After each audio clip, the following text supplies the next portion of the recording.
Apple just started a war on low-end Android devices and I love it. So I made my fair share of or I shouldn't say anti-Apple, criticizing Apple videos about Apple's shortcomings and what I personally think is wrong with them. And I do think that I covered a lot of points which are fair and not just hating Apple for no reason.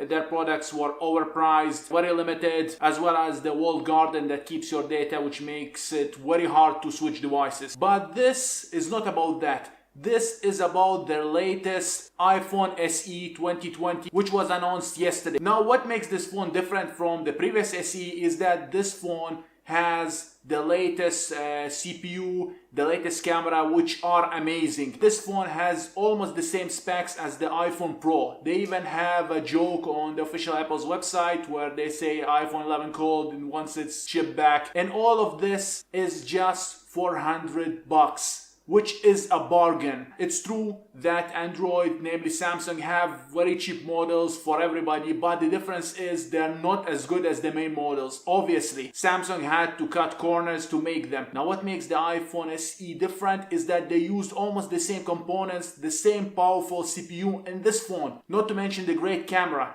I'm yet to know the amount of RAM, but that's not as important as Android. iPhone had better RAM management, although not in the latest iOS. I hope that gets fixed.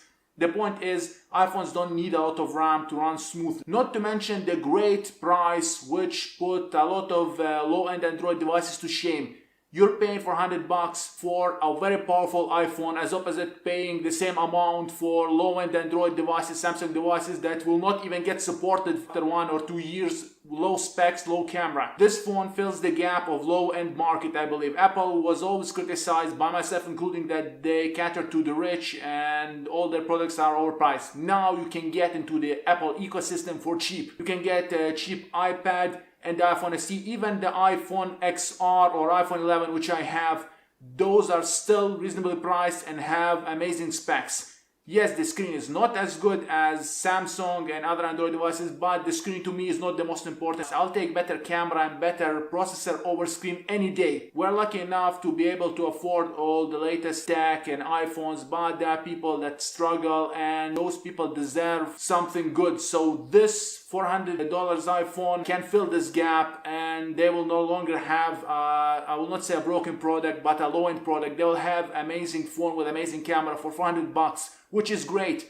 Technology should be available to all. Everybody should have access to it. Now, of course, the premium devices are priced high enough and people will still buy them, but Apple now opened its gates to low-income folks, which is amazing. It takes away one point that I always criticize them for. They have cheap iPads, cheap iPhones, and the Macs are even dropping its prices, although they're still expensive, but you can get into the Apple ecosystem way less than before. But the good news doesn't stop here. The main point of this video, now Android devices, namely Samsung, will see that Apple makes great low-end devices with premium specs at a low price. And maybe, just maybe, they will want to regain this low-end market by creating low-end, powerful Android devices, as they always compromise. Low-end Android devices, namely once again Samsung, have low specs. For example, the Note 10 Lite and S10 Lite have too many compromises and still expensive. The iPhone at $400 beats all those low-end devices. You may find an even lower price device, Android device,